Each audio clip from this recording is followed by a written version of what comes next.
नमस्कार, स्वागत है आपका। आपके साथ में हूं अमित गर्ग शुक्ला। शुरुआत करते हैं बड़ी खबर के साथ। और बड़ी खबर है कि बीजेपी के राष्ट्रीय अध्यक्ष जेपी नड्डा ने हरिद्वार पहुंचकर बीजेपी की विजय संकल्प यात्रा की शुरुआत की।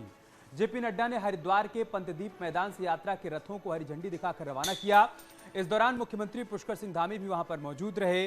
जेपी नड्डा ने पंतदीप मैदान से हरिद्वार के शिव मूर्ति चौक तक करीब 2 किलोमीटर लंबा रोड शो निकाला, जिसमें कई जगहों पर बीजेपी कार्यकर्ताओं और स्थानीय जनता ने नड्डा का स्वागत किया।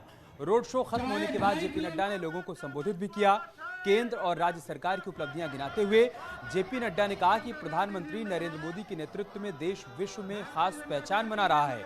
रोड शो में बीजेपी प्रदेश अध्यक्ष मदन कौशिक और पूर्व केंद्रीय मंत्री डॉक्टर रमेश पोखरियाल निशंक, केंद्रीय मंत्री प्रहलाद जोशी, केंद्रीय रक्षा राज्य मंत्री अजय भट्ट समेत कई बीजेपी नेता शामिल।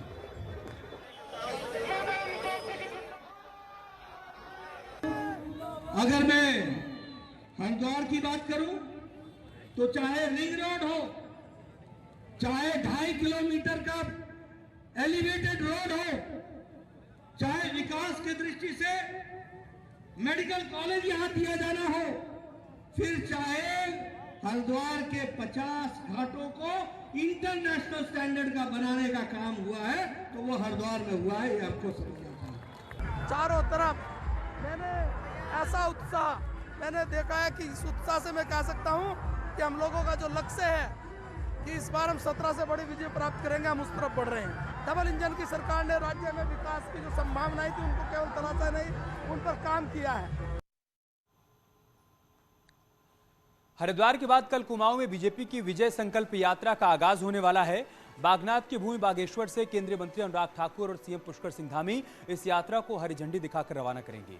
रथ पूजन मंत्री बिशन सिंह चौफाल करेंगे। इस यात्रा को लेकर बीजेपी ने तैयारियों को अंतिम रूप दिया और सीएम धामी की विधानसभा खटीमा में कुमाऊं की यात्रा का समापन होगा। कितने काम कर चुके हैं और हमने जो वादा आपसे किया था।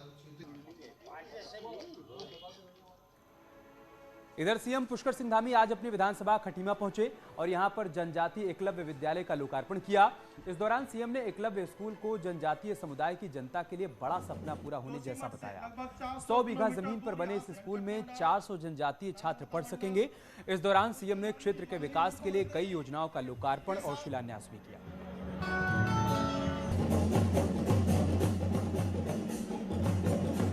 जोशीमठ से लगभग 400 किलोमीटर दूर यहाँ से। और आज मुझे बेहद खुशी है कि वो बनकर तैयार हो गया है। हमारे इस क्षेत्र के सभी बच्चों के लिए, आसपास के क्षेत्र के सभी जनजाति बच्चों के उत्थान के लिए, उनकी पढ़ाई लिखाई के लिए, उनके आगे आने के लिए और एक मैं कहूँ कि विकास की गति को आगे लाने के लिए हमारे सभी बच्चे इसमें पढ़कर इस क्षेत्र के वो आगे जाकर विभिन्न क्षेत्रों में जाकर हमारे इस पूरे क्षेत्र का नाम रोशन करेंगे। हमारा एक बड़ा सपना और एक मील का पत्थर आने वाले समय में साबित होगा।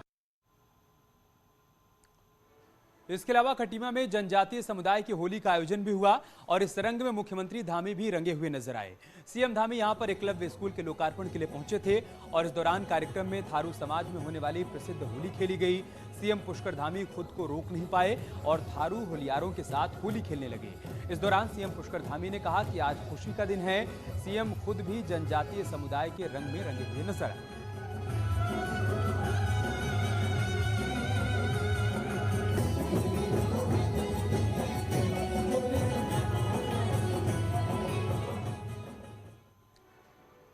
इससे पहले आज सुबह देहरादून में सीएम धामी ने बड़ा बयान दिया। उन्होंने कहा कि आचार संहिता की वजह से फिलहाल टैबलेट नहीं बांटे जाएंगे।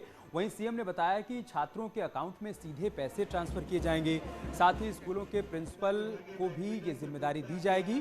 धामी ने कहा कि ये सरकार की महत्वाकांक्षी योजना है और सरकार की कोशिश है कि सभी को टैबलेट मिले।